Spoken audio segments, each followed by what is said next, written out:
Hey guys, welcome to What the Fuck is Acting number 3. Today I'm going to be covering voice exercises, 2 to be precise. One is vowels and the other one is consonants. So when you have your text, well dad, you fucked that one up, didn't you?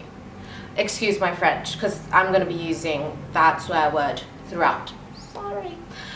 So you start with the vowels or consonants, pick your choice. I'm going to start with vowels. And you can say, is this too high up? That's not what you want to say, but yeah, I think that's better. So you say, you. So you can see that they're kind of legato, you know, like the vowel sounds are joined together. Or you can also say,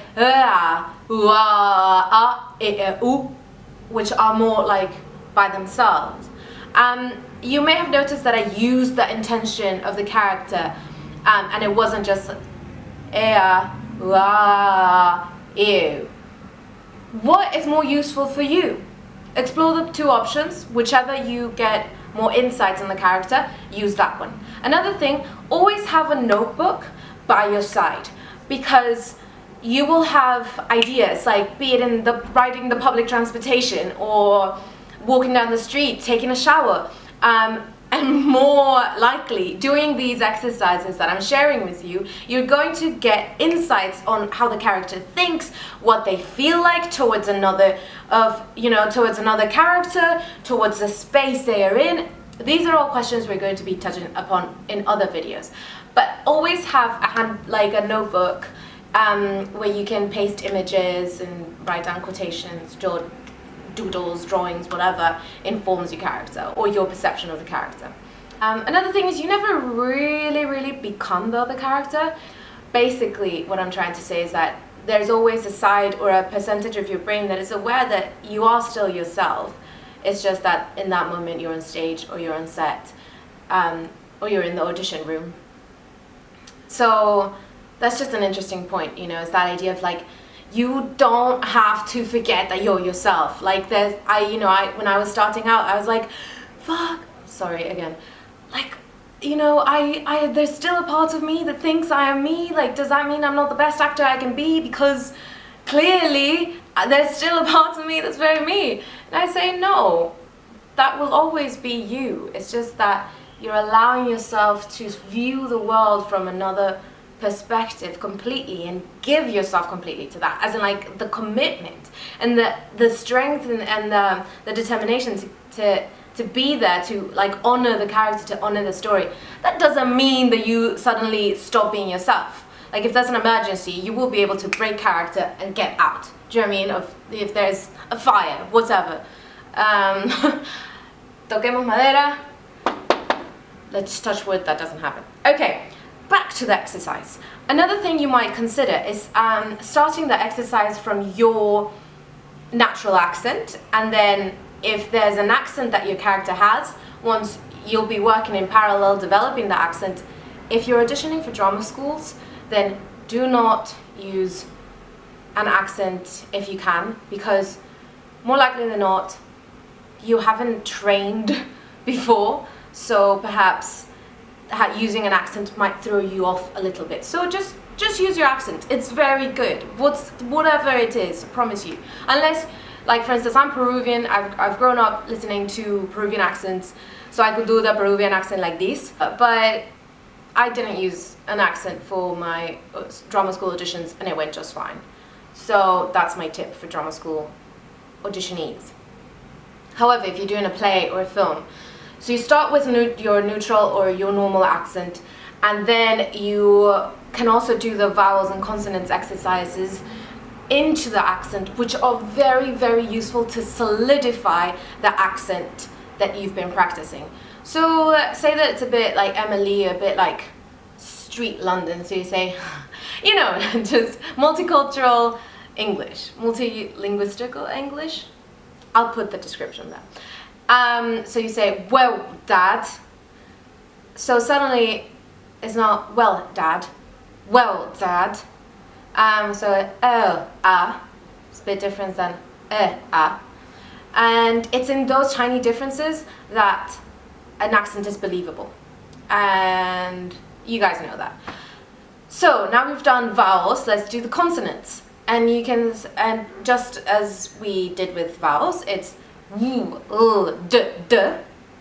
That's with my normal accent. With the accent that we're giving the character, or that we're discovering that character has, is w, w, da, t, da, t, d, t. It's okay, it doesn't have to be perfect. This is another like gold star moment, just like a fucking asterisk moment.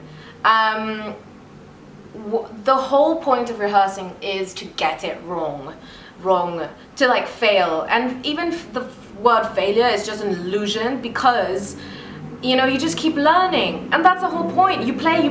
As kids, you know, it doesn't matter how many times you get the game right, it matters how many times you get to play it.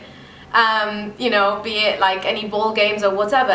Look at little kids, they will always, you know, can I go again, can I go again, can I go again? And that's what we kind of as actors want to be able to do. It's like, can I do it again? As in like, oh, what if we do this? What if the character's suddenly underwater? What if the character's suddenly in the spaceship? What if the character's really sad, has just come from, you know, and all these ideas, you can try them out in your room, and some will be like, nah. Some will be like, okay, I'm not gonna use that like so explicitly. Like the character is not physically underwater, but the character might feel slightly suffocated by this other character, or by this other circumstance, or by their environment. And therefore I can use the physicality of being underwater to help me feel what it means to be suffocated without having to go to emotional recall, which would mean to use an experience of your life, which might be traumatic and not necessary really, because as humans we have imagination, so we can use that. We've explored the vowels and consonants. I'm a very, I like getting into my body, it gets me out of my head, and that's really important as an actor. So if you feel that like those strong consonants, which by the way, you're gonna see my belly because I need to explain this, but so they're coming from here, okay? You know, there's other exercises that I will be sharing with you guys. Now you know that I've been kneeling because I still haven't got my tripod, but anyway. So yeah, I'm gonna do other exercises in which you can release, you know, your abdominal muscles, because sometimes as humans, we're walking down the street, we're like, oh, look how fit I am. We're actually, as actors, you want to be like released, because this is, you know, your 6-month pregnant belly or your 9 months pregnant belly. Anyway, so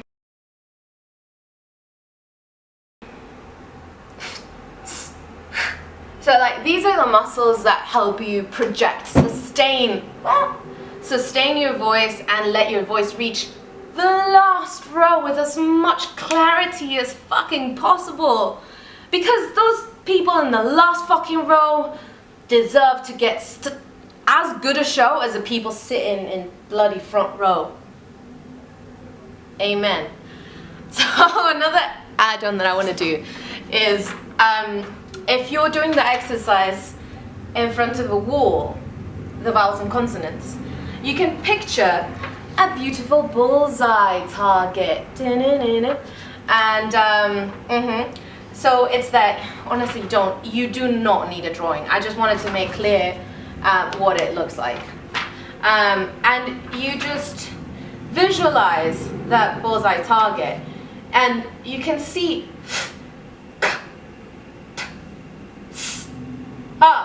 hey, like those sounds hitting like little darts, the middle. And so that gives you a precision and intention, because as humans, like right now that I'm talking freely, I'm looking for the words to convey the message that I want to give you guys, to serve you, to honor you, to allow you to explore the text, right? So I have an intention, I have a purpose. As humans, we always have that. Like, we might not be aware of it. We might not sit down and be like, ooh, yeah, right now I'm shouting at you because I want you to leave me alone. You just do it naturally, right? But characters, just like us, have those intentions, have those purposes. So by practicing the exercises that all your sounds are hitting the target, just gives it a definition, and it's way more exciting to watch. Obviously, these exercises are meant to be done in your private time. These are not to be done, you know, to be performed in front of other people. So I'm kind of taking a chance and a risk here, performing all these things that are meant to be done like in a room, either by yourself or with other actors doing the same exercise, being all silly together. So yeah, you'll get to see me doing silly things, and for all the non-actors out there, you might be like, you know, what the fuck? Cool. And then the other thing I wanted to say is, you can lie in semi-supine, and this is semi-supine.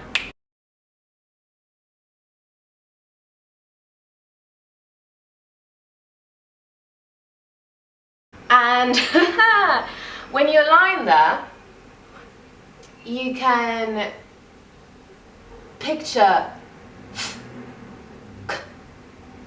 the t p. You can picture all the sounds again as little like you know, splatters of paint, and when they hit the ceiling they and that's just another way of visualizing. I'm aware that I just made that noise. Thanks so much for watching. Please remember to like if you thought the information was useful, to share with whomever might benefit from having this information, and to subscribe in order to keep receiving all these Actuary Insights craziness. Much love. Let's keep rocking it. Bye bye. In a much serious note, what the fuck happened to Tweety Bird?